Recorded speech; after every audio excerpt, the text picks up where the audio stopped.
అనారోగ్యంతో కన్నుమూసిన Ramoji group chairman Ramoji Rao అంత్యక్రియలు రేపు జరగనున్నాయి. ఆయన అంత్యక్రియలు ప్రభుత్వ లాంఛనాలతో నిర్వహించాలని అధికారులను ఆదేశించారు ముఖ్యమంత్రి రేవంత్ రెడ్డి.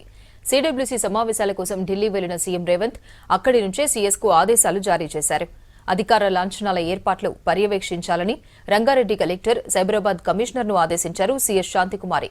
రామోజీరావు అంత్యక్రియలు రేపు నిర్వహిస్తామని చెప్పారు కుటుంబ సభ్యులు. ఆయన మనుమడు అమెరికా నుంచి రావాల్సి ఉంది.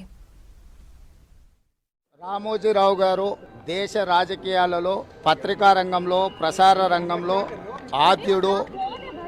ఈ దేశానికే ఆదర్శంగా నిలబడి ప్రతిపక్ష పాత్ర పత్రికలు, ప్రసార సాధనాలు పోషిస్తాయని నిరూపించిన వాడు.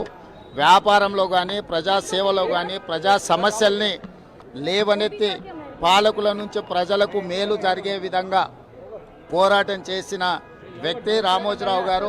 వ్యక్తిగతంగా రామోజీరావు గారు వారి కుటుంబంతో నాకు చాలా సన్నిహిత సంబంధాలు ఉన్నాయి. వారి మరణం చాలా బాధాకరం. వారి కుటుంబానికి ప్రగాఢమైన సానుభూతిని తెలియజేస్తూ తెలంగాణ రాష్ట్ర ప్రభుత్వం రామోజీరావు గారి అంత్యక్రియలను అధికారిక లాంఛనాలతో నిర్వహించమని చెప్పి ఆదేశాలు ఇవ్వడం జరిగింది. రామోజీరావు గారు చనిపోవడం అనేది ఒక తీరని లోటు. తెలుగు రాష్ట్రాలకే కాదు, ఈ దేశంలో పత్రికా రంగానికి ఎనలేని సేవలు అందించిన రామోజీరావు గారి మరణం అనేది ఒక దురదృష్టకరమైన సందర్భము.